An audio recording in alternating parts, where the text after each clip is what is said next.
Have you ever noticed how the most intoxicating moments in love are the ones where you completely forget who you are? You're lying next to someone, and suddenly your ambitions don't matter. Your friends, your hobbies, the person you spent years becoming, it all fades into background noise. There's just this overwhelming feeling of merging, of finally being complete. And it feels like coming home. But here's what nobody tells you. That feeling, that beautiful ecstatic dissolution of self, is the same psychological mechanism that will eventually destroy the very love you're experiencing. The Austrian psychoanalyst Otto Rank spent his life studying this paradox. And what he discovered will fundamentally change how you understand your relationships. Because according to Rank, the reason love feels so good when you lose yourself is exactly the reason it becomes suffocating, resentful, and ultimately fails. Stay with me, because understanding this might be the most important thing you learn about love. Let's start with why it feels so good. When you fall in love and begin losing yourself, you're actually experiencing a profound psychological relief. Rank called this the escape from individuation anxiety, the terror of being a separate, isolated individual responsible for your own existence. Think about what it means to be yourself. It means making choices and living with the consequences. It means standing alone with your opinions, your desires, your path. It means the crushing weight of freedom, knowing that your life is yours to create, and if you fail, there's no one else to blame. This is exhausting. It's terrifying. And it's lonely. So when someone comes along and you can merge with them, when you can make their dreams your dreams, their schedule your schedule, their approval your measuring stick, it's like putting down a tremendously heavy burden.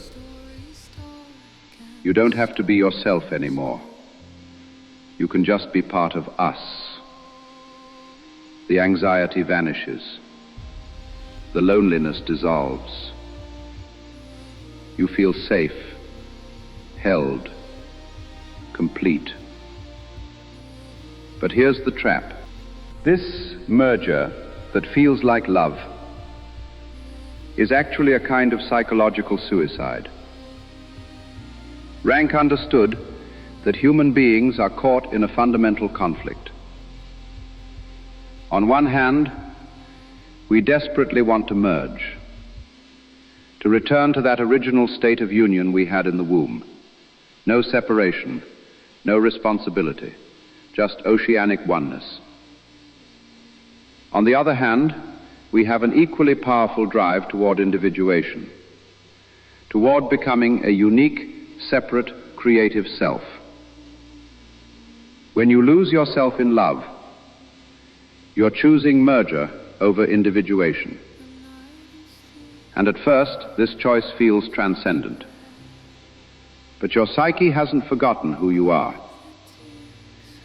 That creative will, that vital force that makes you distinctly you, doesn't just disappear.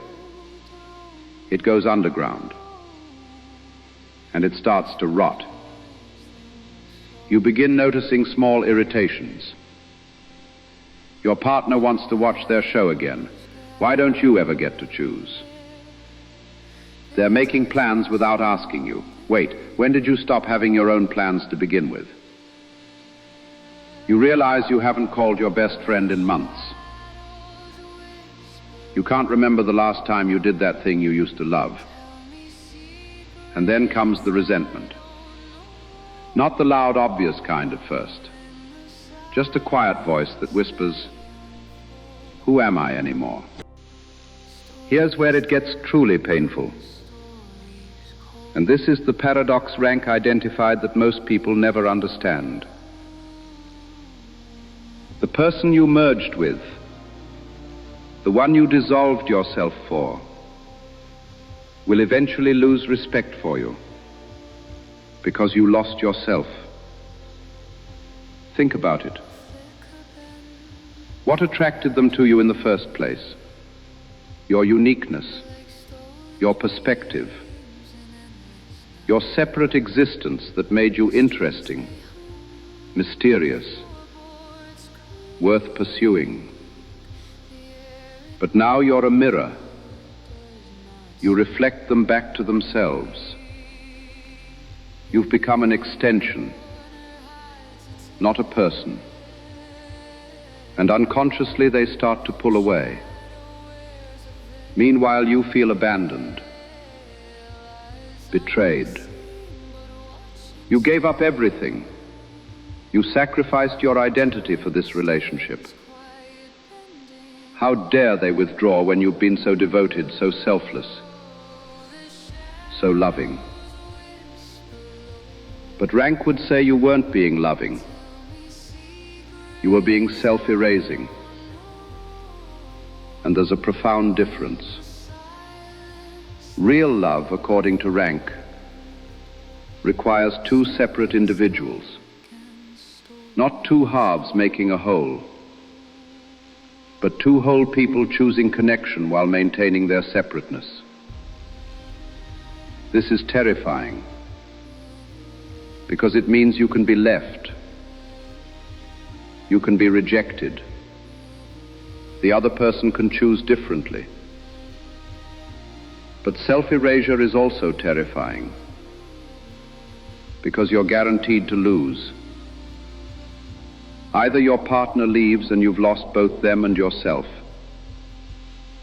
or they stay and you've lost yourself anyway. You can't win by disappearing. So what's the alternative? How do you love without losing yourself? Rank believed the answer lies in accepting what he called separation guilt. The discomfort of being your own person even while in relationship. This means maintaining your friendships, your interests, your opinions, your path,